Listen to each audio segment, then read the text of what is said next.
pasal yang kelima, ayat 1 sampai ayat yang kelima yang akan kita baca saat ini ya. 2 Raja-Raja pasal 5 ayat 1 sampai ayat yang kelima.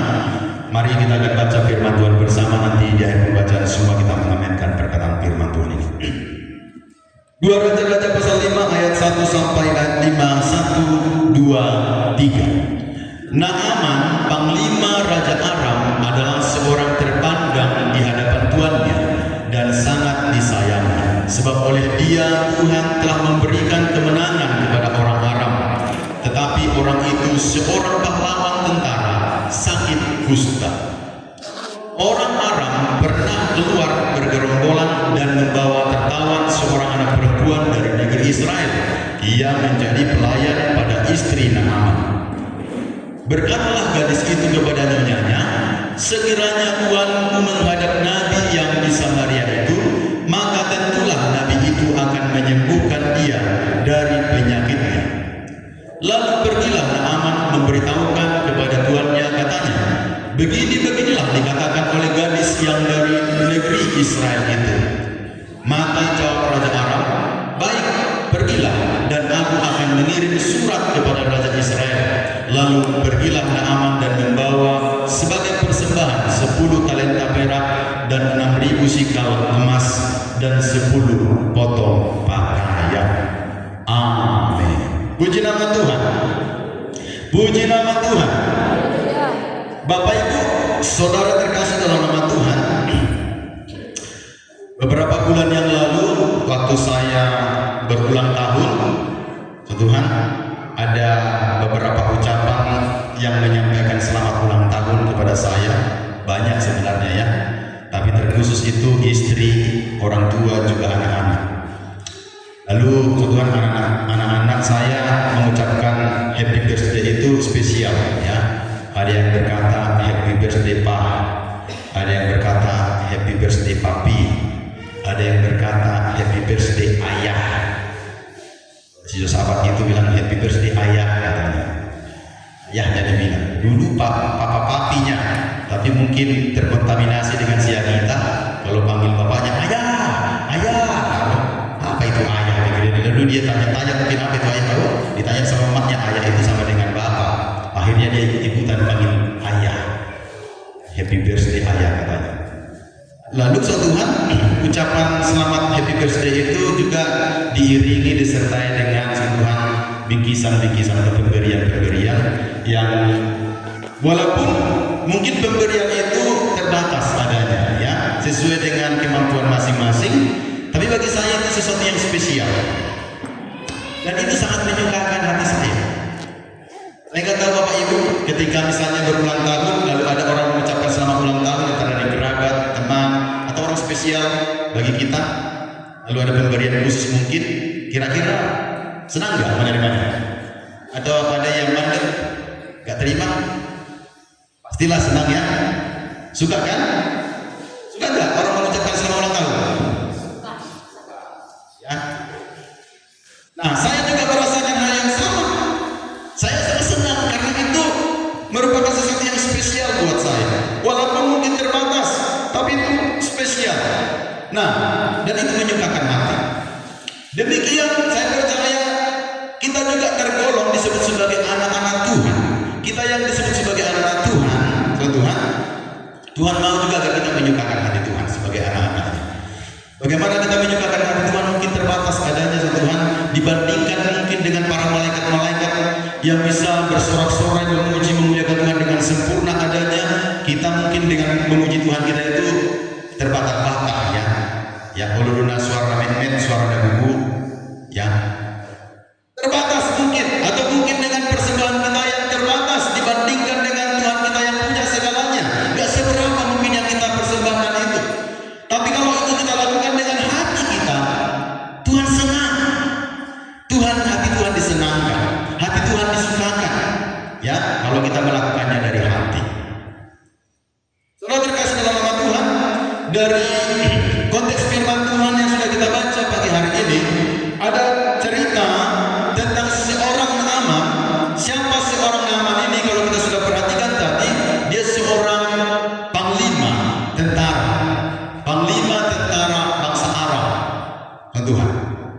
Ya, ini bisa dikatakan orang yang sangat disegani, orang yang sangat ditakuti. Ya, dia orang yang ditakuti oleh musuh, dia juga disegani oleh kawan, sama Tuhan. Tapi walaupun dia kelihatannya di luar itu seorang jenderal hebat, ya, dia dihormati, dia kelihatan gagah, tapi sama Tuhan di dalam dia punya pergumulan tersendiri. Dia punya masalah, dia punya kekurangan, dia punya kelemahan. Apa kelemahannya? Firman Tuhan tadi katakan bahwa Naaman ini dia punya penyakit. Penyakitnya apa Bapak Ibu? Kusta. Kita tahu penyakit kusta itu penyakit yang sangat mematikan, penyakit yang sangat berbahaya, ya, dan itu seringkali dihindari oleh banyak orang.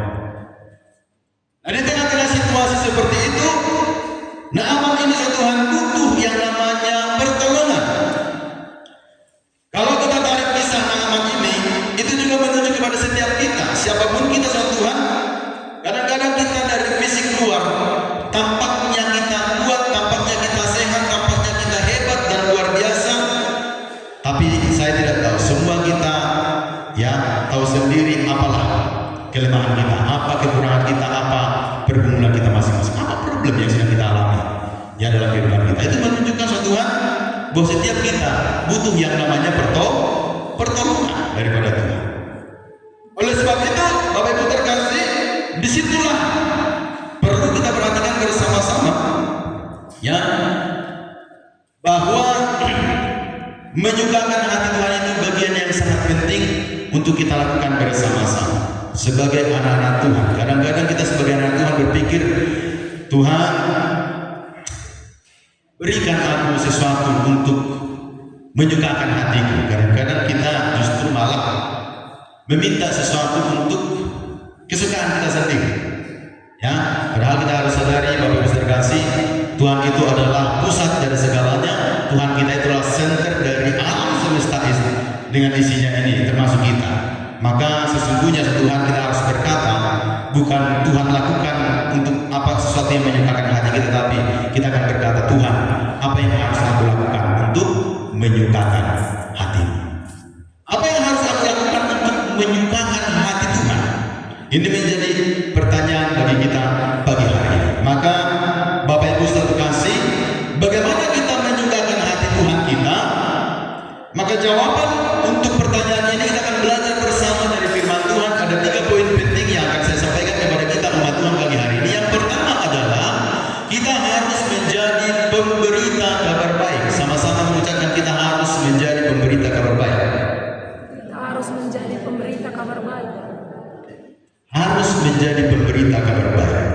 Di dalam 2 Raja-Raja 5 ayat 1 sampai ayat yang ketiga dikatakan firman Tuhan di sini, Naaman panglima Raja Aram adalah seorang terpandang di hadapan tuannya dan sangat disayangi, sebab oleh dia Tuhan telah memberikan kemenangan kepada orang Aram, tetapi orang itu seorang pahlawan tentara sakit kusta. Ya.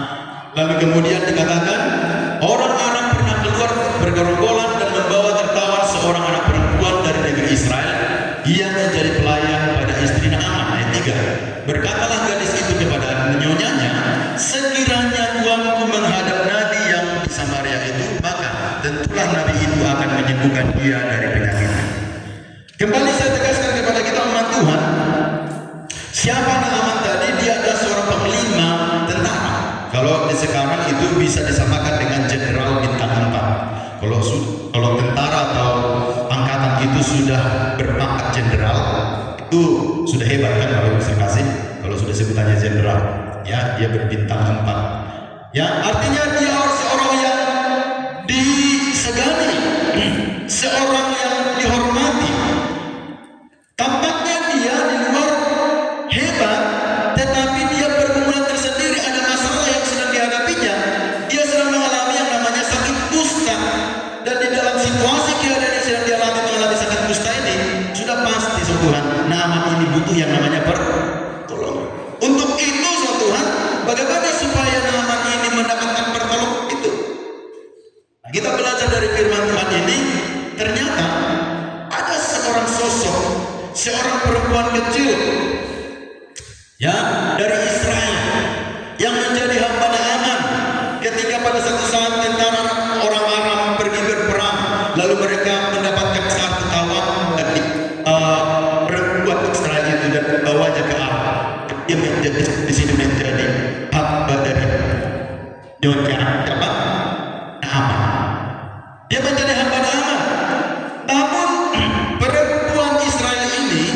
Dia berani bersaksi tentang Tuhan yang sanggup menyembuhkan. Perempuan ini bersaksi tentang Tuhan yang sanggup menyembuhkan. Dia sedang memberitakan yang namanya kabar baik kepada Naaman. Saudara terkasih dalam nama Tuhan, bayangkan dia ini seorang gadis kecil, dia disebut sebagai hamba atau budak, tetapi perhatikan bersama-sama hanya karena ucapannya, hanya karena perkataannya, Naaman sebagai seorang jenderal, ya, dia harus dengar apa kata perempuan ini, dan dia menghadap kepada Raja Arab untuk minta izin supaya dia pergi ke Israel untuk didoakan oleh seorang hamba Tuhan yang ada di sana supaya bagaimana dia mendapatkan kesembuhan itu. Artinya apa, Bapak terkasih? Hal ini bukan sedang mau menonjolkan akan pentingnya atau hebatnya seorang perempuan Israel. Bukan karena itu menyebabkan Naaman ini akhirnya pergi ke Israel untuk mendapatkan kesembuhan itu. Tapi kuncinya adalah karena dia dengar ada berita penting. Berita pentingnya apa? Kalau dia pergi ke Israel, di sana dia akan bertemu dengan seorang nabi Tuhan yang namanya Nabi Elisa, dan dia akan didoakan di sana, dia akan mendapatkan kesembuhan itu. Berita itu sampai kepada Naaman, walaupun memang harus lewat perantaraan seorang perempuan kecil ini, perempuan Israel ini. Perempuan ini hanya sebagai alatnya Tuhan. Amin. Hanya alatnya Tuhan. Sesungguhnya kuncinya bukan perempuan ini, tapi Tuhan. Amin. Tuhan sang penyembuh. Tapi bagaimana supaya berita tentang Tuhan sang penyembuh ini sampai kepada Naaman? Ada alatnya, ada sarananya, yaitu perempuan ini. Sama. Kita juga, Bapak terkasih, kita ini hanya mau dipakai Tuhan menjadi alatnya Tuhan. Ya, bukan hanya perempuan Israel ini yang mau dipakai Tuhan menjadi pemberita kabar baik, tapi setiap kita umat Tuhan, jemaat Tuhan yang tempat ini, Tuhan juga mau memakai kita menjadi pemberita kabar baik. Amin. Amin, Bapak Ibu terkasih. Oleh kita dipakai Tuhan juga misi buat berita nanti. Amin. Amin. Firman Tuhan berkata, penegasan di sini, berita Injil sangat penting untuk kita beritakan kepada semua orang untuk keselamatan hidupnya. Jadi seberitahulah tamanginan berita nauli ima berita Injil guarna.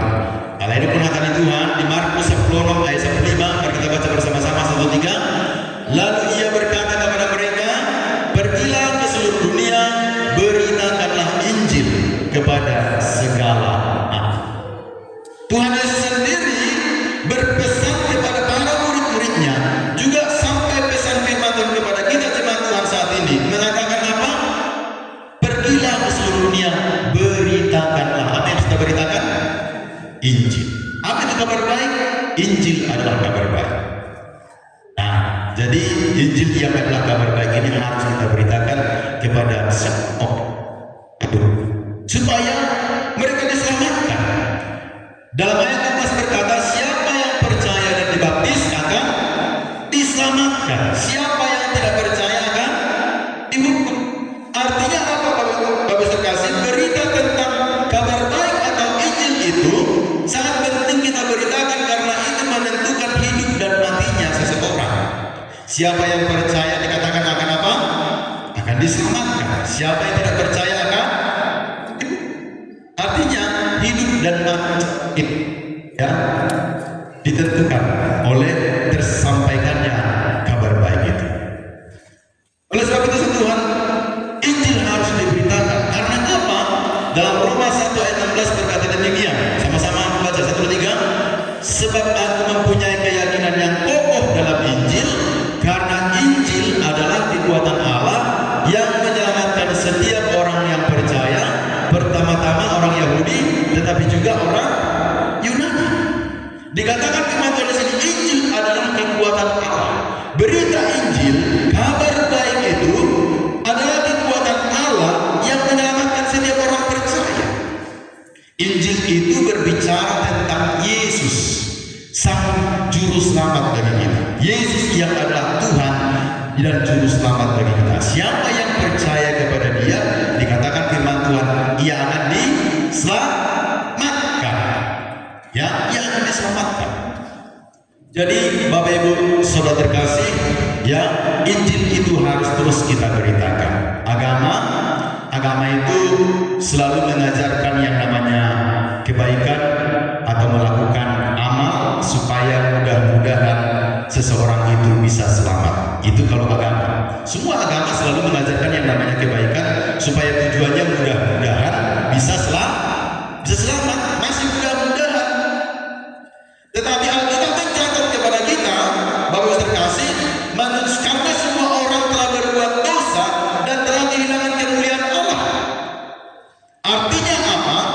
Kebaikan yang dilakukan oleh manusia tidak lagi sanggup menyelamatkan dirinya sendiri. Mengapa? Firman Tuhan mengatakan dalam Yesaya 64 ayat 6 berkata bahwa kesalehan manusia atau perbuatan baik manusia itu diibaratkan seperti kain kotor. Kira-kira kain kotor ada yang bisa dibanggakan dari kain kotor? Kebaikan manusia itu diibaratkan seperti kain kotor. Ada yang bisa diibaratkan dari kain kotor? Kain kotor itu ibarat apa ya? Kalau kain kotor ya dibuang saja, nggak layak dipakai. Artinya nggak layak. Jadi kebaikan kita itu nggak layak untuk menyelamatkan kita. Kadang-kadang kan banyak orang mau menonjolkan kebaikannya. Aku kan baik, dia kan baik. Kalau dia baik, berarti dia akan masuk surga. Apakah kebaikan menjadi kunci bisa membuat seseorang masuk surga? Tidak. Karena kebaikan atau kesalehan kita itu diibaratkan seperti kain kotor. Maka kunci keselamatan hidup kita itu ditentukan hanya karena kasih karunia Tuhan oleh iman percaya kita kepada Tuhan. Di situ aja hubungan kuncinya. Keselamatan kita itu karena kasih karunia Tuhan oleh iman percaya kita kepada Tuhan. Tuhan memberikannya kepada kita cuma-cuma, gratis. Tetapi kita harus beriman kepada Dia, karena firman Tuhan telah mengatakan siapa yang percaya akan diselamatkan, siapa yang tidak percaya akan dihukum. Maka mari Tuhan kita terus beritakan kabar baik atau Injil keselamatan itu kepada semua orang. Tuhan, supaya apa? Kita menjadi orang-orang yang menyukakan hati Tuhan, ya. Kita menjadi orang-orang yang menyukakan hati Tuhan. Sebab di dalamnya nyata kebenaran Allah, di dalam Injil nyata kebenaran Allah yang bertolak dari iman dan memimpin kepada iman, seperti yang tertulis orang benar akan hidup oleh iman. Jadi Bapak Ibu terkasih, bagian yang pertama yang harus kita lakukan, bagaimana supaya kita menyukakan hati Tuhan adalah biarlah kita menjadi apa? Pemberita kabar baik. Apa itu tadi kabar baiknya? Apa itu kabar baik? Injil keselamatan. Injil adalah kekuatan Allah yang menyelamatkan setiap orang percaya. Jadi berita nauli imahatan itu anu namanya tu gudang jolma. Asa gua gudang jolma diselamatkan masuk ke surga. Mul mertabal jumlah jolma na kursia masuk ke surga las nurani Tuhan. Mas las nurani Tuhan namanya. Akan itu amadokun satu orang, satu jiwa bertobat, yang beribu-ribu berlaksa-laksa malaikat di surga bersukacita. Penghuni surga begitu bersukacita kalau satu orang saja bertobat. Kalau misalnya lebih dari satu orang, tambah bersukacita lagi. Yang penghuni surga. Bapak Ibu terkasih dalam nama Tuhan, ya, ini penting kita lakukan. Ini menjadi tugas kita masing-masing. Mari kita menjadi pemberita Injil, pembawa kabar baik kepada teman-teman kita. Kita ajak saudara-saudara kita, keluarga kita, teman-teman kita untuk datang kepada Tuhan. Ini tugas kita masing-masing.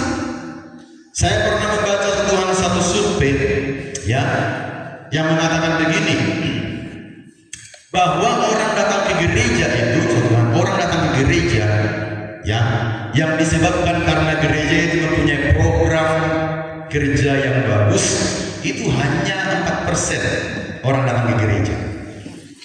Lalu Tuhan, orang datang ke gereja berikutnya disebabkan karena pendetanya, khotbahnya hebat dan luar biasa, itu ditemukan hanya 5%. Tuhan. Lalu 85%, kurang lebih 85% yaitu orang datang ke gereja. Ya, kalau ditanya kenapa kamu datang ke gereja, katanya kan, lalu jawabannya, iya, karena saya diajak teman. Apa jawabannya Bapak Ibu? Karena apa? Karena apa katanya 85% orang datang ke gereja? Jawabannya tadi karena apa? Coba dijawab. Karena saya diajak teman. Ya itu dia. Ternyata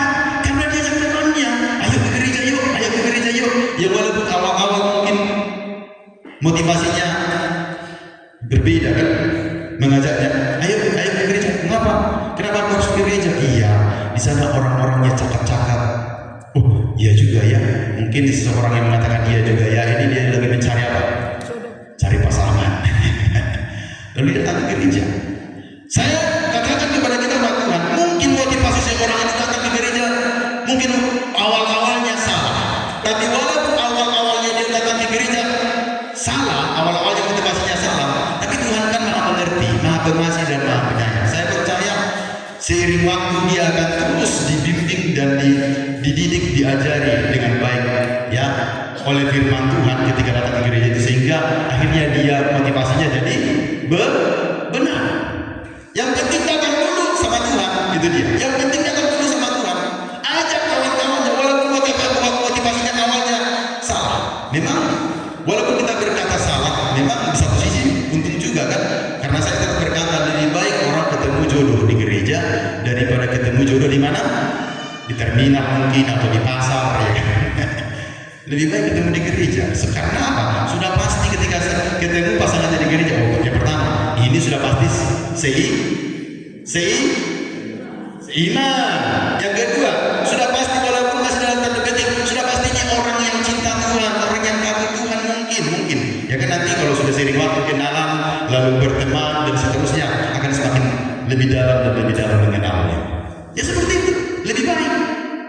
Nah, jadi penginjilan yang efektif itu sama Tuhan bisa disimpulkan adalah penginjilan lewat yang namanya friendship yang evangelism. Apa namanya? Apa itu? Friendship evangelism. Apa artinya itu? Penginjilan lewat persahabatan. Sama-sama ucapkan penginjilan lewat persahabatan. Penginjilan lewat persahabatan. Mulai dengan Musa kali ini mungkin lagi makan tanai daripada makan tanai nasi, cuma makan tanai aja ibadah sama Tuhan. Kita juga gereja nanti. Saya katakan nggak salah. Diajak bodoh makan ke gereja asal Tuhan. Nggak salah. Ada kesuruhan, ada gereja. Amin. Mulu berjudi beribadah ke gereja dan dia ibadah berminggu. Oke, nggak usah diganggu. Ada mulu dibotoh ibadah si malas. Nggak dilenak yang berminggu. Hidup ibadah di gereja ada terdaftar. Ada kiam berminggu. Sungguh yang persiapan. Bahasa kiam berminggu sedang dulu ida. Nah baru sungguh ni. Tak memang sedang dulu ibadah lagi mengalami. Ada sadar mau berhak. Dan ada bertemu imam. Amal lagi mengembara. Lagi mengalami. Di dia mengira-ngira gereja kapas nanti waktu yang bertemu imam. Hari baju bang salah rotina. Kenapa tidak? Kita arahkan dia untuk datang sejalan dengan kita. Apa masalah di sini? Tidak ada masalah. Salah dulu di sini. Masa jaga-jaga.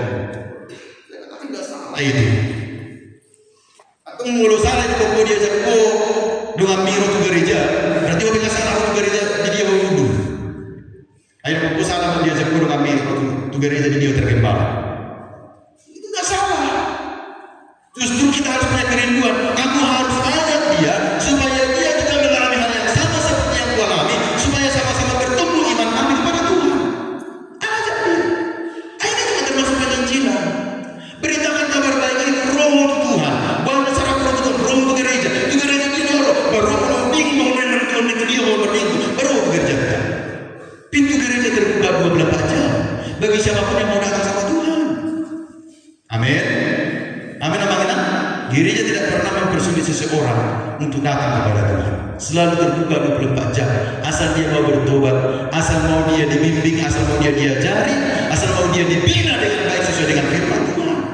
Walaupun dia di luar sana hidupnya bobrok, hidupnya rusak, hidupnya tidak baik, tapi kalau dia datang kepada Tuhan, tujuannya supaya dia mau berubah, supaya dia mau bertobat, dia akan berubah nanti jadi orang yang baik, orang yang hidup benar. Seiring waktu akan dididik sesuai dengan firman Tuhan. Kecuali dia memang orangnya bebal, orang keras kepala, keras hati, tidak mau diajari oleh firman Tuhan. Ya itu lain ceritanya. Ya, nah, biarlah Tuhan yang berurusan dengan orang yang seperti itu. Nah, saudara tegas dengan Tuhan, ini menjadi tugas kita masing-masing. Bagaimana seperti seorang perempuan yang kecil tadi, walaupun dia seorang hamba, Tuhan tidak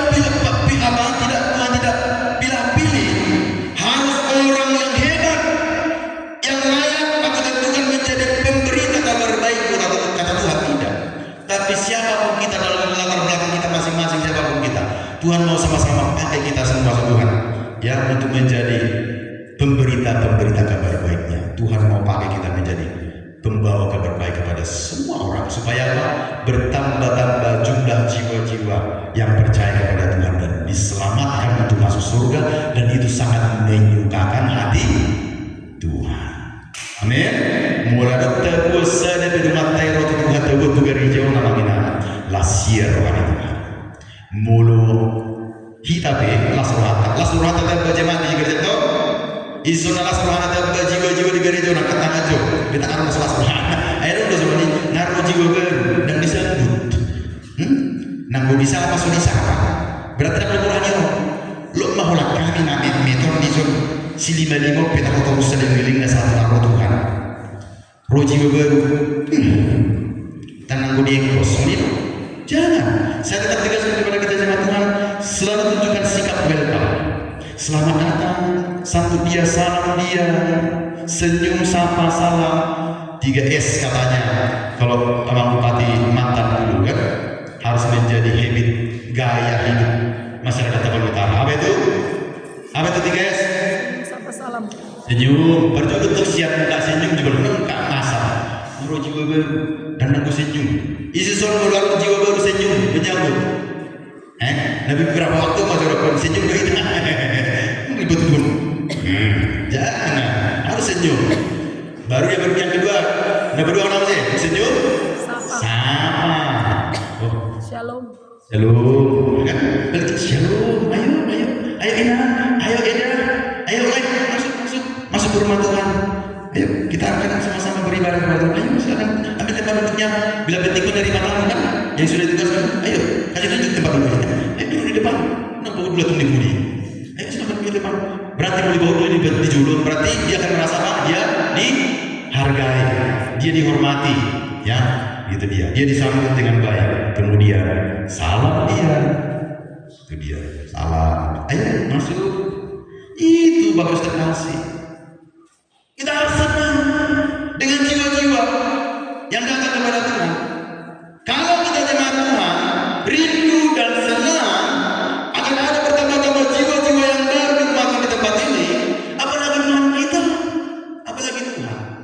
Gereja ini belum seberapanya surga. Gereja ini hanya hunian sementara, rumah sementara bagi jiwa-jiwa yang datang kepada Tuhan sebelum kita akan diangkat di bawah Tuhan naik ke surga ke rumahnya yang kekal itu, Tuhan. Sebelum sampai di surga, ada rumah yang Tuhan sediakan, ini rumah Tuhan ini.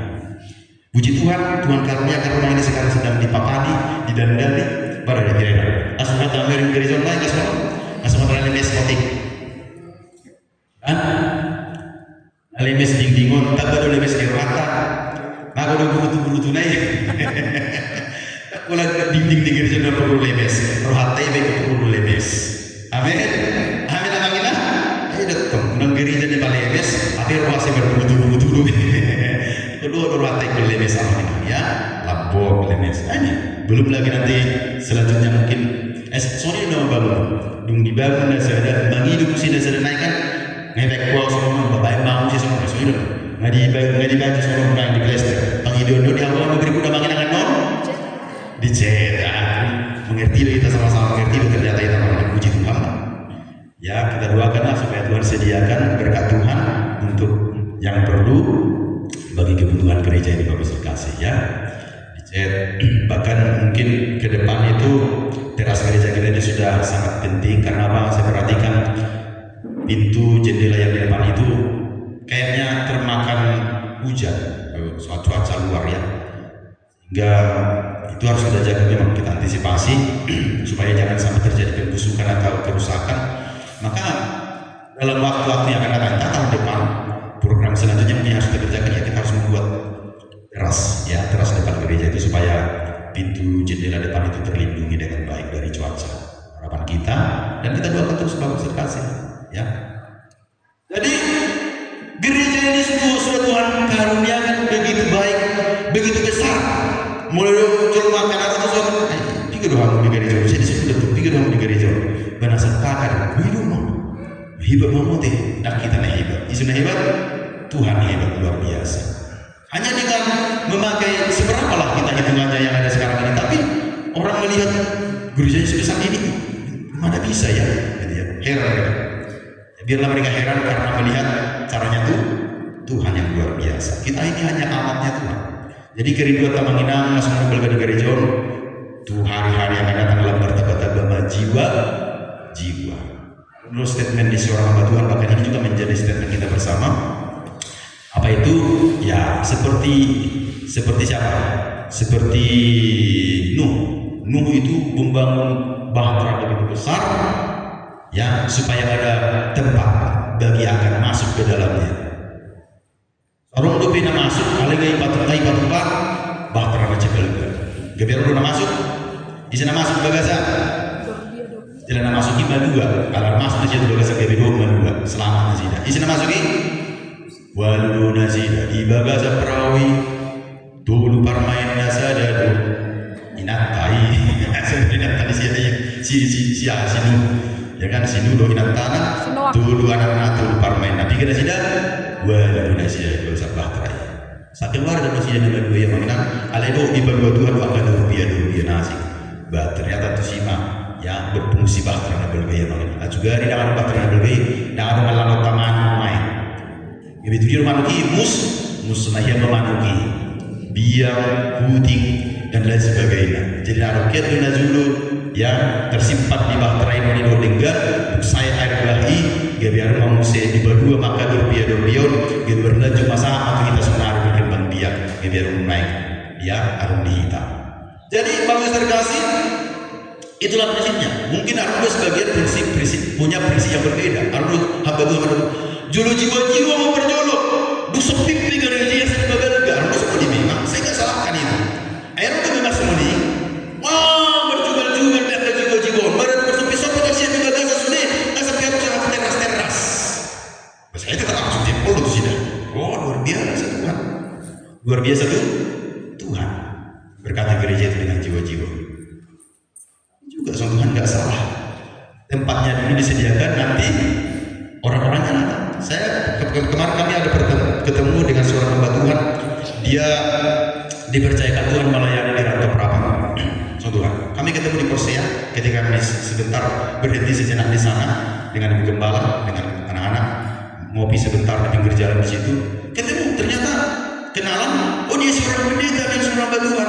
Lalu beliau ini cerita sedikit Tuhan. Dulu dia sudah pernah dipercayakan melayani di desa-desa kemana-mana, merintis pelayanan. Ketika sudah Tuhan percayakan jiwa-jiwa yang ada di situ, bukan dia yang mengembalakan di situ, dipercayakan lagi sama hamba Tuhan yang lain.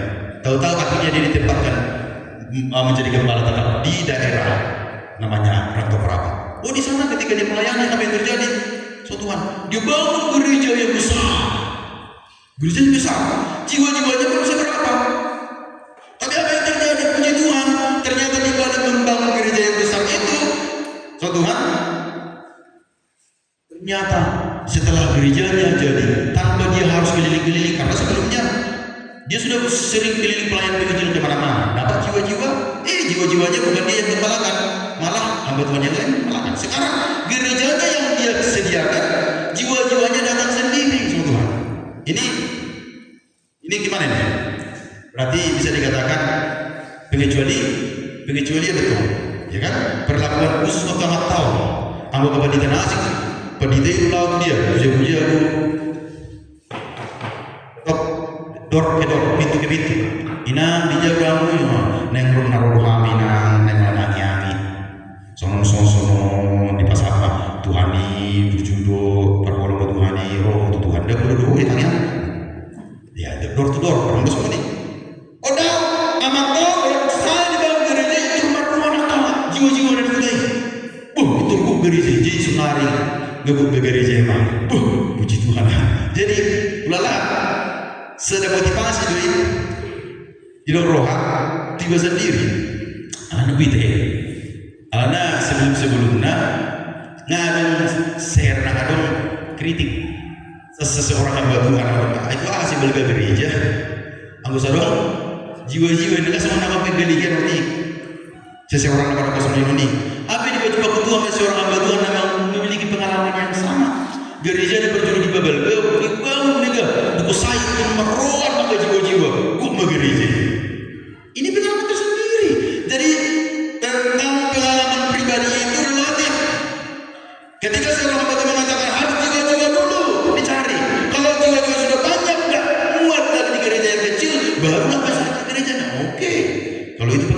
puji Tuhan, nggak disalahkan. Tapi kalau ternyata ada hamba Tuhan di gereja itu, bangun dulu gereja, besarkan dulu. Nanti kalau ada datang anak perantau, pulang dari perantau, mencari di mana di sini gereja Pentakosta ya? Oh, di sana kita dulu. Ih, gimana? Masih muat di situ. Kelihatannya hanya mereka aja di situ, kayaknya udah sempit. Kalau begitu gimana ya? Iya, nanti kami datang ke situ nggak muat, di mana kami duduk? Ya udahlah, cari gereja yang lain lah. Jangan sampai seperti itu. Jadi ketika misalnya di mana sih ada gereja, itu dulu. Muatnya di sini kalau kami datang muat masih besar gerejanya itu baru dibangun lagi. Masih banyak bangku yang kosong. Oh iya, ayo bisa. Bisa jadi seperti itu kan? Kita nggak tahu bagaimana caranya Tuhan akan mendatangkan jiwa-jiwa itu datang kepada Tuhan. Yang penting mari kita kerjakan bagian kita. Ini gereja sudah besar seperti ini, yang Tuhan rindukan dan kita mau juga. Biarlah yang datang, yang diisi di tempat ini apa? Bukan perabot-perabot yang terlebih penting, bukan fasilitas yang terlebih penting. Yang terutama kalau gereja sudah besar, kursi-kursi akan diisi, bukan kursi-kursinya tapi banyak, tapi kursinya kosong. Bukan itu yang terpenting. Apa yang terpenting? Jiwa-jiwanya yang terpenting. Maka mari kita menjadi pemberita kabar baik.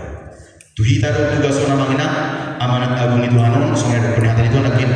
Pergilah, beritakanlah Injil, baptislah mereka, dan siapa yang percaya akan diselamatkan. Siapa yang tidak percaya akan dihukum. Bagian kita mari kita kerjakan. Masalah dia datang atau tidak datang itu bukan urusan kita. Yang penting bagian kita kerjakan. Karena Firman Tuhan mengatakan siapa yang percaya akan diselamatkan, siapa yang tidak percaya ternyata dia tidak percaya. Tapi bagiannya kenapa? Dia akan dihukum. Bagian kita kerjakan saja. Beritakan Injil, beritakan itu saja.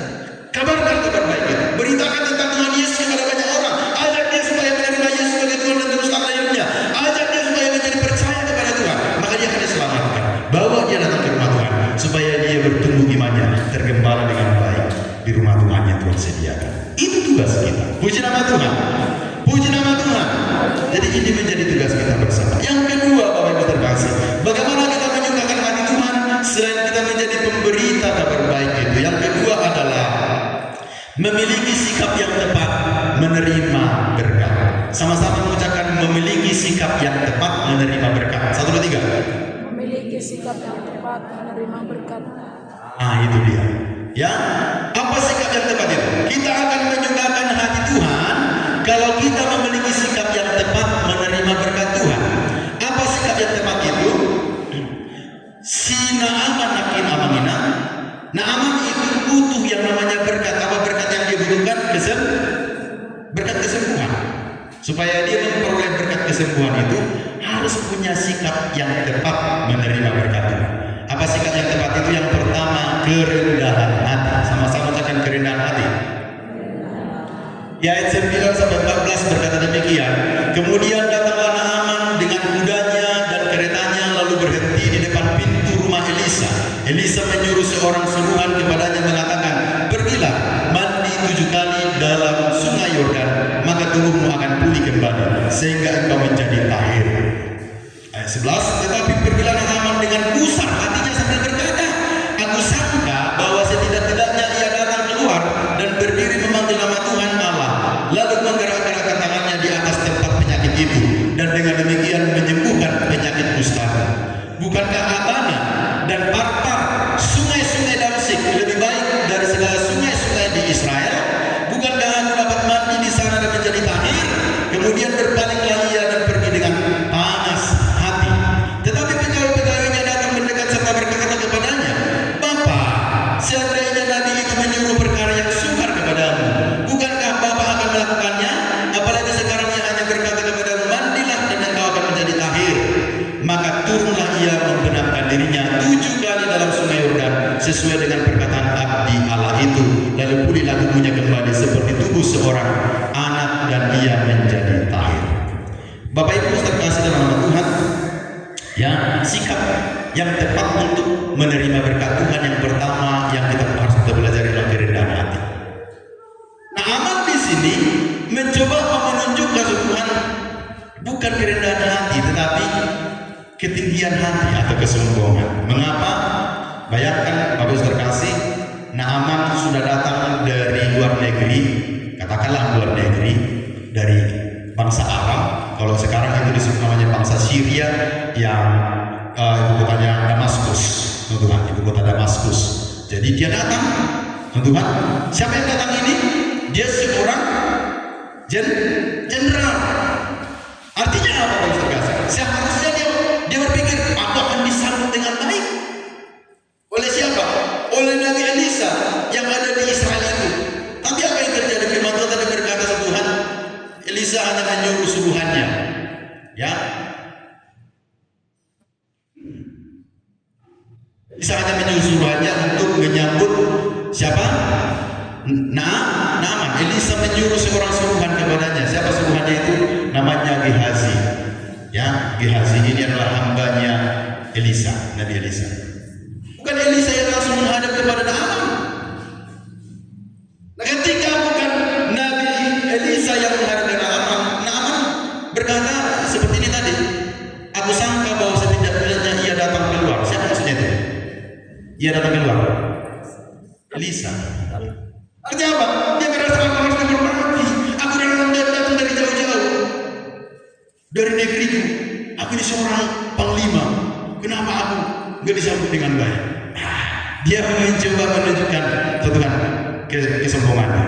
Karena apa? Dia merasa dia adalah seorang jenderal. Dia merasa dia seorang panglima tentara. Nah, bagaimana dengan anak muda sekarang? Banyak orang mungkin punya jabatan, punya apa namanya, kehormatan, punya pangkat, Tuhan. Tapi di hadapan Tuhan semua kita sama. Atau mungkin punya kekayaan. Di mata Tuhan kita sama. Gak ada yang beda-bedakan Tuhan. Ya, Tuhan. Jadi artinya gak ada yang perlu disombongkan, gak ada yang perlu dihebatkan dari kehidupan kita. Naaman ini dia sudah sakit kusta, ya, tapi dia masih menunjukkan kecolkakannya. Ya, dia sudah memohon untuk dia disembuhkan, tetapi justru dia mengatur-ngatur Tuhan. Jadi dikatakan di sini kan, dia berkata, aku sangka bahwa setidak-tidaknya ia datang keluar dan berdiri memanggil nama Tuhan Allahnya, lalu menggerak-gerakkan tangannya di atas tempat penyakit itu, dan dengan demikian menyembuhkan sakit kusta. Jadi dia yang mengatur, dia yang konsep. Ya, aturannya harus seperti ini maunya. Pernah kita berdoa seperti itu? Tuhan, pokoknya Tuhan harus seperti ini Tuhan. Jadi kita yang atur Tuhan. Sudah kita yang butuh, tapi kita yang atur Tuhan. Pernah nggak seperti itu kita berdoa? Jadi kita yang atur Tuhan. Kayaknya enggak seperti itu maunya Tuhan. Harusnya seperti ininya. Nah ini dia berkata, ya harusnya dia akan menggerakkan tangannya di atas tempat penyakit itu, dan dengan demikian menyembuhkan penyakit kusta. Lalu dia berkata lagi, ketika hamba Elisa yang bernama Gehazi itu mengatakan kepada Naaman, ya Tuan Naaman, aku disuruh oleh tuanku Elisa supaya menyuruh Tuhan pergi mandi ke Sungai Yordan 7 kali, mencelupkan diri ke Sungai Yordan, maka Tuhan akan sembuh. Udah ya, langsung ditutup pintunya. Kira-kira udah seperti itu. Nah itu kan buat akhirnya usap hati si Naaman, panas hati dia. Dikatakan kemudian berbalinglah ia dan pergi dengan panas hati. Kenapa? Hanya itu ya yang dikatakan kepada dia. Bahkan disuruh dia untuk mandi di Sungai Yordan. Lalu dia berkata, apa? Bukan Abana dan Parpar, sungai-sungai Damsyik lebih baik dari segala sungai di Israel. Anggo sumur hidup pola baru atau zon, soalnya kan? Ayo di hutan kalau sungai Nebabak, sungai Nebumias. Bulu mari dia di Sungai Parpar, di Sungai Abana. Untuk bodoh ambil di sini, masa kelar roh sumur Nebabak. Ikut mandi di Sungai Yordan. Tahu Sungai Yordan? Sungai Yordan itu sungai yang kotor, bau. Tuhan. Seringkali katanya banyak liwat di situ, apa? Goreng pisang. Tahu goreng pisang? Goreng pisang ya. Kalau mandi orang lihat goreng pisang. Kenapa? Di seberangnya Sungai Yordan itu katanya ada di sana kandang kuda. Jadi kotoran kandang kuda itu ya terbuang ke sungai, jadi menyebabkan sungai jadi kotor. Ya. Dan ke sana Naaman disuruh untuk mandi dan ya dia berterima. Ya. Tapi di tengah-tengah kegusaran hati Naaman, puji Tuhan untung masih ada pegawai-pegawainya yang bisa meluluhkan atau Tuhan menenangkan hati Naaman dengan berkata tadi, tetapi pegawai-pegawainya datang mendekat serta berkata kepadanya, Bapak, seandainya Nabi itu menyuruh perkara yang sukar kepadamu, bukankah Bapak melakukannya? Apalagi sekarang ia hanya berkata kepadamu, mandilah dan engkau akan menjadi tahir. Ya, jadi buruh namanya pegawai-pegawai mereka itu adalah orangnya suka memotivasi, bukan provokator, tapi suka memberikan dorongan ya yang positif. Mereka berkata, apalagi sekarang ia hanya berkata kepada mandilah dan engkau akan menjadi tahir.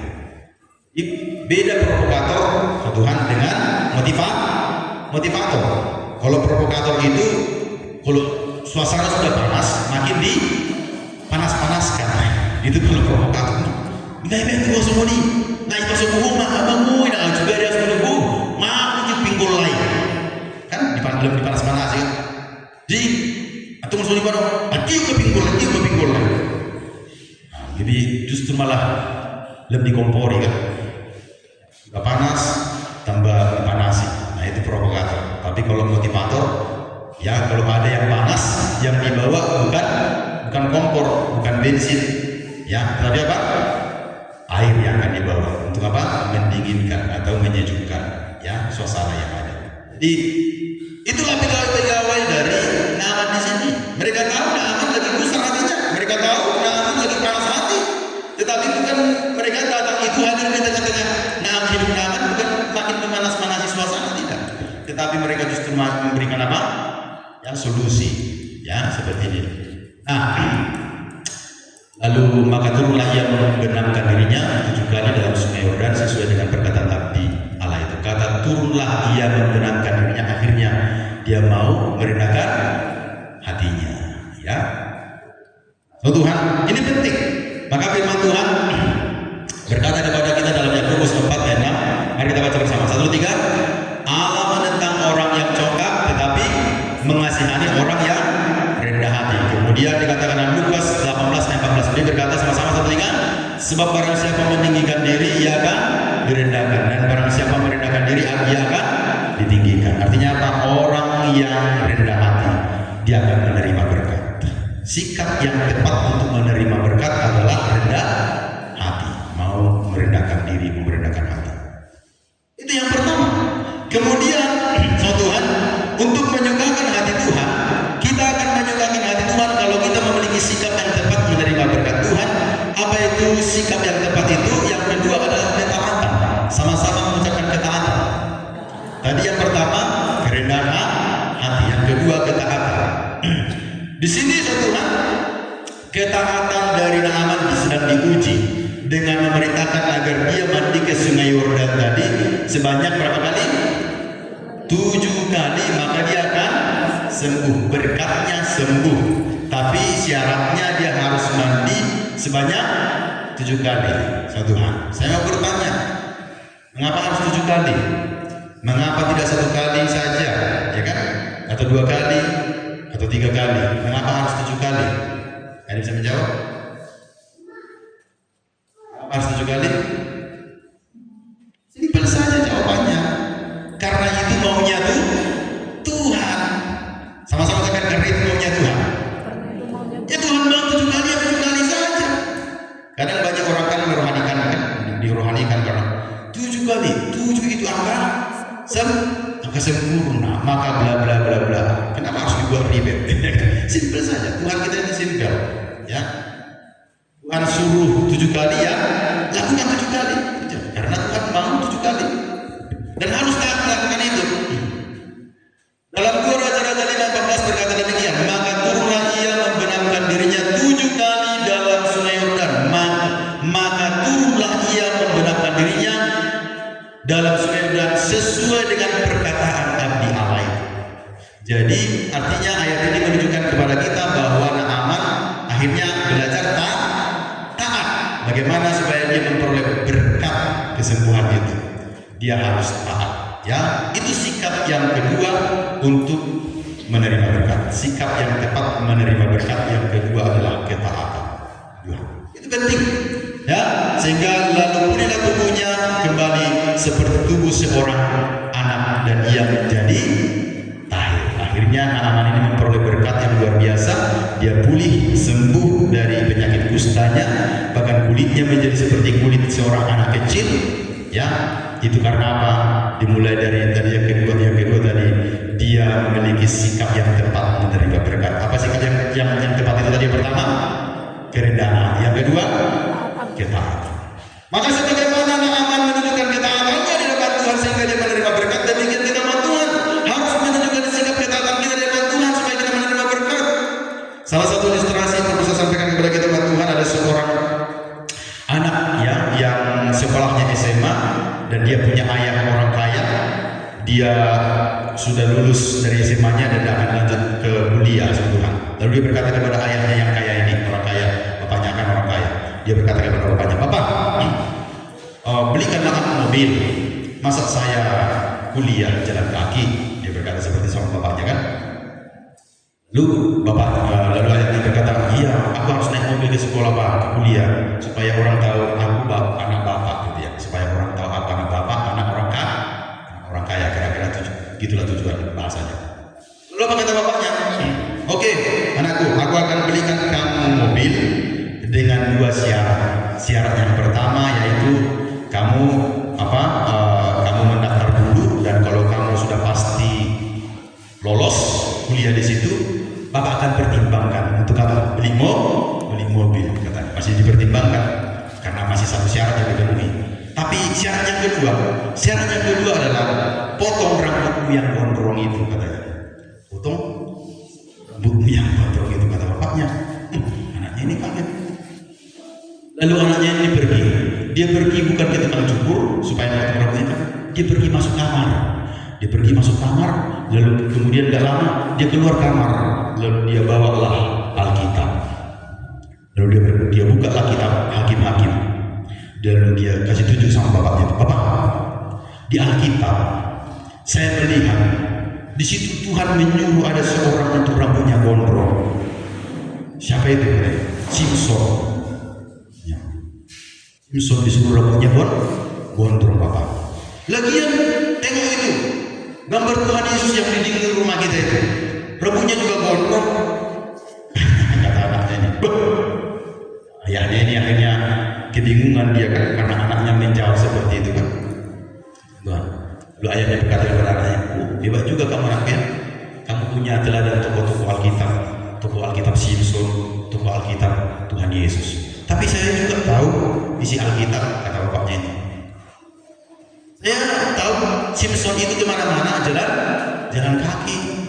Saya tahu juga Tuhan Yesus pergi pelayanan kemana-mana, nggak pernah naik mobil, paling juga hanya naik keledai," katanya. "Jadi karena kamu nggak taat, jalan kaki saja," katanya gitu. Jadi Tuhan itu artinya apa? Karena anak ini nggak mau taat, akhirnya dia nggak dapat berkat itu. Artinya apa? Sama ya, bahwa ketaatan itu mendatangkan berkat. Ya, seperti Petrus. Satu saat Petrus pernah diperintahkan Tuhan untuk pergi menebarkan jalannya ke tempat yang lebih dalam. Dikatakan dalam Lukas 5:4, setelah selesai berbicara, ia berkata kepada Simon, "Bertolaklah ke tempat yang dalam dan tebarkanlah jalanmu untuk menangkap ikan." Simon menjawab, "Guru, telah sepanjang malam kami bekerja keras dan kami tidak menangkap apa-apa, tetapi karena Engkau menyuruhnya, aku akan menebarkan jalan juga." Perkataan ini mengatakan karena Engkau menyuruh aku akan menebarkan jalan juga. Itu menunjukkan Petrus mau taat. Maka apa yang terjadi? Mereka mendapatkan apa? Berkat ikan yang besar-besar, dan ikannya banyak, membuat jala mereka hampir koyak dan perahunya hampir tenggelam. Ya, karena apa? Simon Petrus belajar taat, dan dia gak banyak komen. Bisa saja mungkin Petrus berkata, "Ngapain Yesus mengatur-ngatur saya? Saya tahu Yesus bukan anak tukang kayu, gak tahu masalah menangkap ikan. Aku ini sudah seorang nelayan, aku lebih hebat, aku lebih pandai. Gak usah mengatur-ngatur saya, gak usah menyuruh saya." Bisa saja mungkin Petrus berkata seperti itu, tetapi Petrus tidak buat alasan seperti itu. Dia hanya mengatakan, "Karena Engkau yang mengatakannya, aku akan melakukannya. Aku akan menebarkan jala juga." Maka dia menerima berkat, memperoleh ikan yang banyak. Maka penekanan bagi kita Tuhan, ketaatan mendatangkan berkat, tetapi ketidaktaatan mengundang kutuk. Ya, yang ketiga, yang terakhir, Bapak Ibu terkasih, bagaimana kita menyukakan hati Tuhan? Selain yang pertama tadi, bagaimana kita menyukakan hati Tuhan adalah dengan cara apa? Kita harus menjadi pemberita kabar baik. Yang kedua, kita harus memiliki sikap yang tepat menerima berkat. Sikap yang tepat itu apa? Yang pertama, kerendahan hati. Yang kedua, ketaatan. Yang ketiga, bagaimana kita menyukakan hati Tuhan? Yang ketiga adalah mengutamakan perkara rohani lebih dari materi. Sama-sama kita akan mengutamakan perkara rohani lebih daripada materi. Ya, mengutamakan perkara rohani lebih daripada materi ini akan menjadi salah satu bagian untuk kita menyukakan hati Tuhan. Yang seperti yang diceritakan dalam ayat 15 ayat 16. Dikatakan dalam 2 Raja-Raja 5 ayat 16, kemudian kembalilah ia atau Naaman dengan seluruh pasukannya kepada abdi Allah itu. Setelah sampai, tampillah ia ke depan Elisa dan berkata, sekarang aku tahu bahwa di seluruh bumi tidak ada Allah kecuali di Israel. Karena itu terimalah kiranya suatu pemberian dari hambamu ini. Tapi apa yang terjadi? Ayat 16. Tetapi Elisa menjawab sama-sama, demi Tuhan yang hidup yang di hadapannya aku menjadi pelayan, sesungguhnya aku tidak akan menerima apa-apa. Dan walaupun Naaman mendesaknya supaya menerima sesuatu, ia tetap menolak. Bapak Ibu terkasih, ceritanya setelah Naaman tadi menceburkan diri sebanyak 7 kali ke Sungai Yordan, dia keluar dari Sungai Yordan, dia sudah sembuh dari kustanya, dia menjadi tahir. Karena saking senangnya, karena saking sukacitanya Naaman, dia Tuhan mau berterima kasih kepada Elisa, Nabi Tuhan itu. Dia kembali mendatangi Nabi Tuhan itu tadi, Tuhan, ya. Lalu dia membawa Tuhan tanda sukacitanya itu, tanda terima kasih dia kasih kepada Nabi Elisa.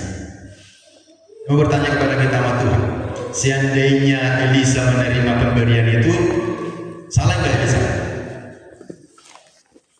Besar kasih. Seandainya Elisa menerima pemberian dari Naaman itu, salah nggak Elisa? Salah?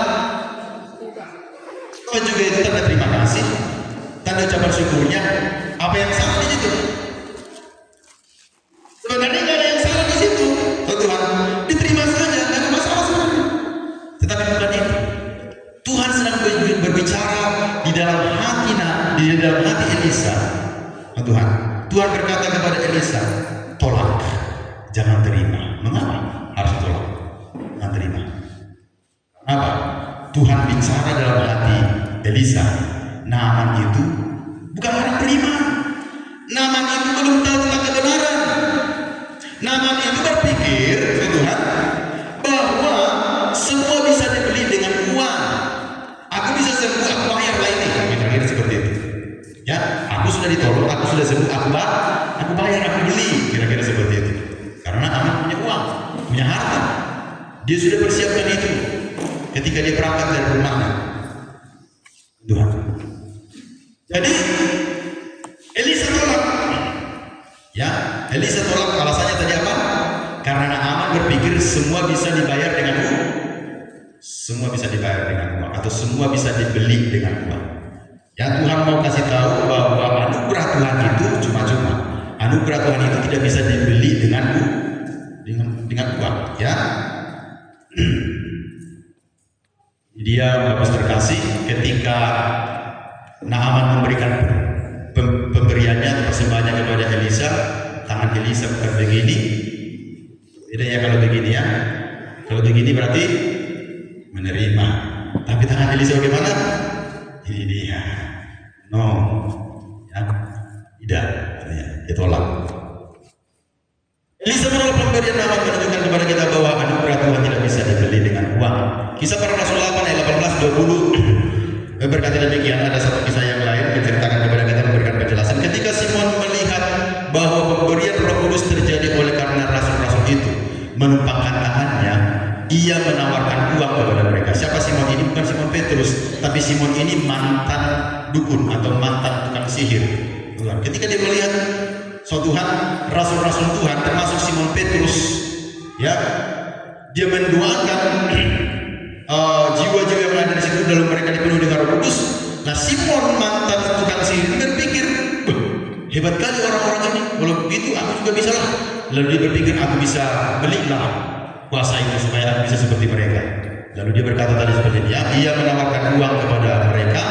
Lalu apa yang dikatakan di ayat 19, serta berkata, berikanlah juga kepada kuasa itu supaya jika aku menempatkan tanganku di atas seseorang, ia boleh menerima Roh Kudus. Lalu apa kata Petrus? Tetapi Petrus berkata kepadanya, binasalah kiranya uangmu itu bersama dengan engkau. Karena Simon si tukang sihir ini berpikir, kuasa seperti ini juga bisa dibeli dengan uang.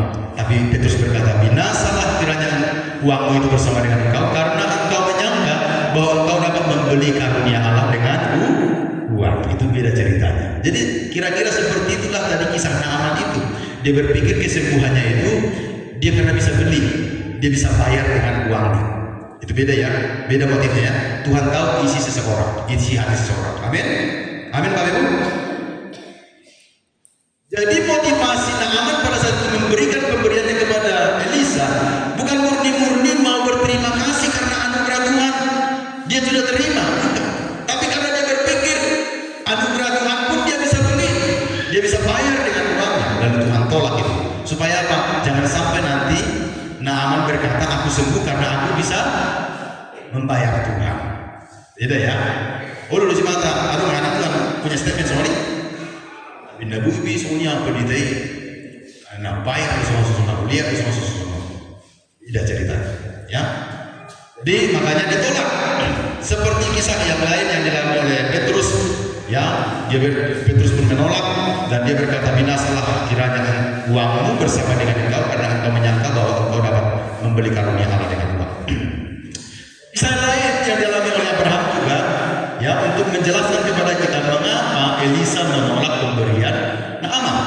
Ya, dalam Kejadian 14 ayat 21 ini kisah yang dialami oleh Abraham. Ketika keponakannya bernama Lot itu satu saat dia tinggal waktu itu di Sodom itu diserang oleh musuh. Lalu suatu Tuhan Abraham itu berusaha menyelamatkan keponakannya yang bernama Lot itu. Lalu Abraham mengutus 316 tentaranya untuk menggempur musuh yang menyerang kota Sodom itu. Dan apa yang terjadi? Semua musuh-musuh atau lawan-lawan itu dikalahkan sama Tuhan, dan dengan 316 tentara dari Abraham itu memberikan kemenangan kepada penduduk kota Sodom, dan raja kota Sodom itu selamat. Lalu apa yang terjadi? Di Kejadian 14 ayat 21 ini diceritakan, berkatalah Raja Sodom ini yang luput dari serangan musuh, oleh karena Abraham mengutus hanya 316 tentaranya bisa memberikan kemenangan yang besar dan Raja Sodom itu bisa selamat. Lalu dia berkata kepada Abraham, ya, berkatalah Raja Sodom itu kepada Abraham, berikanlah kepadaku orang-orang itu dan ambillah untukmu harta benda itu. Apakah Abraham menerima? Di ayat selanjutnya dikatakan firman Tuhan, Abraham menolak. Ya, Abraham menolak. Jadi Tuhan, Raja Sodom ini berkata, hebat sekali orang-orangnya Abraham ini bisa mengalahkan musuh yang datang menyerang ya kotaku ini. Lalu dia berkata, kalau begitu berikanlah orang-orang itu. Jadi dia tergiur, ya, dia tertarik dengan orang-orangnya Abraham. Lalu dia mau ganti orang-orangnya itu dengan apa? Harta benda. Dia pikir dia bisa membeli orang-orang itu dengan uang. Abraham menunjukkan gak semua bisa dibeli dengan uang. Tapi dalam bahasa Inggris Tuhan demikian dikatakan, ketika Raja Sodom itu berkata, berikanlah kepada orang-orang itu, dalam bahasa Inggris dikatakan, give me the soul. Give me the soul itu artinya apa? Berikan aku jiwa-jiwa itu. Sesungguhnya perkataan dari Raja Sodom itu mengatakan, berikan aku orang-orang itu. Sesungguhnya dalam bahasa Inggris disebutkan give me the soul, artinya jiwa-jiwanya yang dia minta. Itu artinya apa? Itu pekerjaan iblis. Ya, iblis akan selalu bilang, kamu mau harta benda? Kamu mau kaya? Jadi dia berkata, give me your souls. Berikan aku jiwa. Kan banyak orang seperti itu. Dia mau pingin kaya, dia mau punya harta benda banyak, dia mau sukses dan sebagainya. Dia pergi kemana? Iblis. Di mana iblisnya? Di Gunung Kidul misalnya, atau di Pusuk Uhid. Ya, pergi ke sana supaya dia menjadi orang orang kaya, mau menjadi orang terhormat, mau menjadi orang sukses dan sebagainya. Saya katakan kepada kita Tuhan, ya harta dunia ini bisa diperoleh oleh orang tertentu, bukan hanya dari Tuhan. Ingat, iblis pun pernah berkata kepada Tuhan Yesus, semua harta dunia ini, semua kemegahan dunia ini akan diberikan kepada, kata iblis kepada Tuhan Yesus, asal engkau sujud menyembah kepada aku. Artinya apa? Iblis mau mencuri jiwanya supaya tunduk, ya, ikat, tawar oleh kuasa iblis. Tapi Tuhan tidak mau, ya, nyala iblis kalau Tuhan. Jadi Bapak bisa kasih, banyak orang tergiur hanya demi harta kekayaan, dia memberikan jiwanya kepada iblis. Tuhan.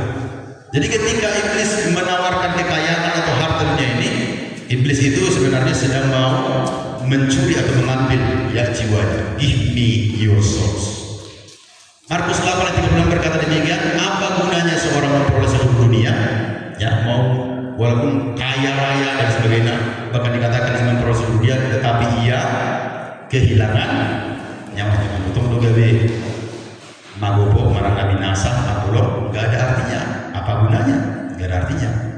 Jadi jangan sampai tergantikan sesuatu yang terpenting, perkara rohani daripada materi. Ya, kita harus mengutamakan perkara rohani daripada materi. Harta sejati datang dari Tuhan, berkat rohani selalu datang dari surga. Kejadian 12 ayat 1, ketika Abraham menolak pemberian Raja Sodom itu, lalu Tuhan berkata apa kepada Abraham? Kemudian datanglah firman Tuhan kepada Abraham dalam suatu penglihatan, janganlah takut Abraham, akulah perisaimu. Sama-sama ucapkan ini. Bahwa akan sangat besar. Berapalah harta benda yang diberikan oleh Raja Sodom itu dibandingkan yang akan diberikan oleh Tuhan. Tuhan berkata apa kepada Abraham? Bahwa akan sangat besar. Ingat, Abraham itu bukan orang miskin di zamannya. Abraham itu orang yang sangat diberkati oleh Tuhan. Bukankah firman Tuhan berkata bahwa aku akan memberkati engkau, aku akan membuat namamu masyhur, ya, aku akan membuat engkau menjadi apa? Bapa banyak bangsa, ya, seperti itu. Jadi Abraham itu adalah sosok seorang pribadi yang sangat diberkati oleh Tuhan. Kenapa? Itu tadi, ya, dia lebih mengutamakan perkara rohani daripada materi. Kalau materi itu ternyata itu adalah sifatnya harta duniawi yang tidak halal, ya dia tolak itu. Tapi kalau itu berkat itu datangnya dari Tuhan, ya dia terima. Jadi beda ya, halal tidak halal. Kalau halal berarti datangnya dari Tuhan. Kalau tidak halal berarti haram, jangan diterima. Kan kadang-kadang diberkati dalam kehidupan manusia, berkat itu, uang itu haram atau halal. Banyak orang terima yang haram, korupsi, mencuri, dan lain sebagainya. Yang penting kaya, menghalalkan segala cara.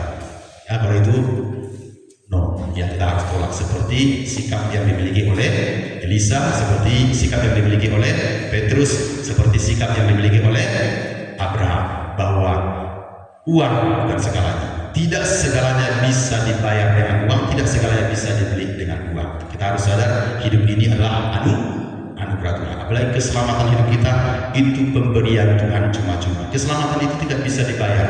Keselamatan itu tidak bisa dibeli dengan uang. Keselamatan yang Tuhan berikan itu adalah cuma-cuma. Nah, Tuhan, waktu Elisa menolak pemberian Naaman, yang jengkel pada saat itu adalah hambanya yang bernama Gehazi. Gehazi ini lebih mengutamakan materi daripada perkara rohani, dan Gehazi mengejar Naaman untuk menerima pemberian Naaman, menyebabkan Gehazi dihukum Tuhan. Kisahnya dalam 2 Raja-Raja 5 ayat 21 sampai 27 dikatakan firman Tuhan demikian. Lalu Gehazi mengejar Naaman dari belakang, ya. Ketika Naaman melihat ada orang berlari mengejarnya, turunlah ia dengan segera dari atas kereta untuk mendapatkan dia dan berkata, selamat, ya.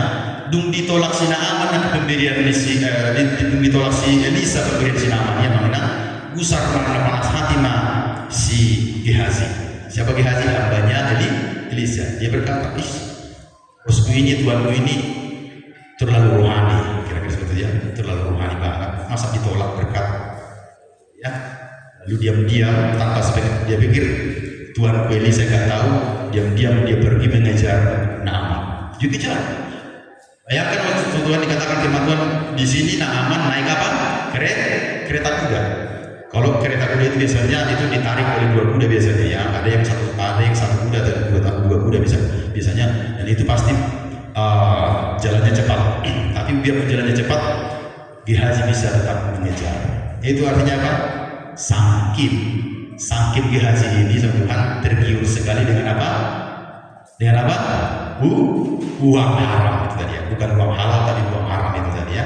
Sudah ditolak tuannya Elisa pun, tapi itu masih ya terduga nih si Gehazi ini mau mendapatkan gitu ya. Akhirnya ketika Naaman melihat Gehazi datang dari belakang mengejar dia, ya Naamannya turun dari keretanya dan mengucapkan selamat kepada Gehazi. Lalu Gehazi menjawab, "Selamat, tuanku Elisa menyuruh aku mengatakan, baru saja datang kepadaku 2 orang muda dari keturunan Efraim dari antara rombongan Nabi. Baiklah, berikan kepada mereka setalenta perak dan 2 potong pakaian." Apa artinya dia ini? Gehazi yang pertama tadi Tuhan, dia sudah bertolak belakang dengan tuannya yang namanya Elisa. Elisa sudah menolak, tapi dia justru malah mengejar ya uang haram itu. Nah, di sini dia berbohong. Dia berkata, "Tuanku Elisa menyuruh aku mengatakan." Apakah dia disuruh oleh Elisa? Ternyata tidak. Itu dia, orang kalau sudah lebih tergiur materi daripada perkara rohani, dia akan berbohong pun akan dilakukan. Itu ya. Hati-hati Bapak Ibu terkasih. Kalau orang sudah lebih tergiur dengan perkara-perkara materi duniawi yang sifatnya haram itu, ya kadang-kadang mau berbohong pun tidak dilakukan. Tapi firman Tuhan mengingatkan kita. Gehazi berbohong kepada Naaman. Dia berkata, "Tuanku menyuruh aku," padahal Elisa tidak menyuruh. Lalu dia berkata, "Berikanlah kepada mereka setalenta perak." Dia mengajak 2 orang kawannya untuk mengejar yang namanya Naaman itu. Lalu dia berkata, "Berikanlah kepada mereka setalenta perak dan 2 potong pakaian." Seolah dia mengkambing hitamkan yang 2 orang ini. Bukan aku yang akan menerima itu, tapi kawan-kawanku yang 2 ini akan menerimanya dari Naaman. Lalu Naaman memberikannya. Dikatakan di sini Naaman berkata, "Silakan ambil 2 talenta." Naaman mendesak dia dan membungkus 2 talenta perak dalam 2 pundi-pundi dan 2 potong pakaian, lalu memberikannya kepada 2 hambanya. Mereka ini mengangkut semuanya di depan Gehazi. Artinya Tuhan, pemberian dari Naaman itu bukan pemberian yang kecil, tetapi pemberian yang cukup banyak. Ya, sampai-sampai akhirnya setelah mereka sampai ke bukit, disambutnya lah dari tangan mereka, disimpannya di rumah. Jadi mulai dijuluki di sini Naaman seolah pemberian ini pas hati sirakin di 2 hal lagi. Alai usaha dan di bukit di jalur si Gehazi masih tangan di 2 hal lagi nakin. Ya, tayang. Lalu dia simpan di rumahnya. Disuruhnya ada 2 orang itu pergi, maka pergilah mereka. Jadi bulan pergi do si bahala pada orang mana dilihat oleh si Gehazi itu sudi. Ya, si lewat. Baru saja Gehazi masuk dan tampil ke depan tuannya. Ke depan tuannya siapa? Di depan Elisa. Maka berkatalah Elisa kepada Gehazi, "Dari mana Gehazi?" Jawabnya, "Hambamu ini tidak pergi kemana-mana." Bohong lagi. Ini kalau orang lebih mengutamakan perkara harta duniawi daripada perkara rohani, perkara Tuhan. Berbohong lagi.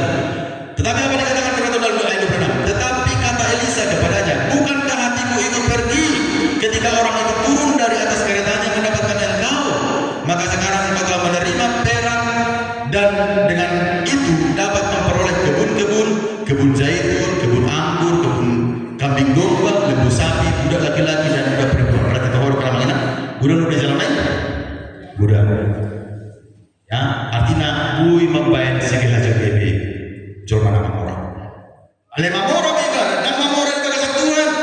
Mamora adalah pekerjaan iblis dorakin. Seperti yang dikatakan oleh Raja Sodom kepada Abraham, "Give me your souls." Ale boleh ngomongnya tuh Abraham, ikut gabi orang untuk kau nasi polis. Jadi nggak oleh segi hajar si polis, nggak oleh bergabus, nggak mau totoi. Bahkan Tuhan Nabi Nabi ada lawan itu dia ini mana? Alih Elisa ini seorang hamba Tuhan yang peka terhadap apa yang terjadi. Mengapa? Apapun yang dilakukan oleh Gehazi tadi, Elisa tahu.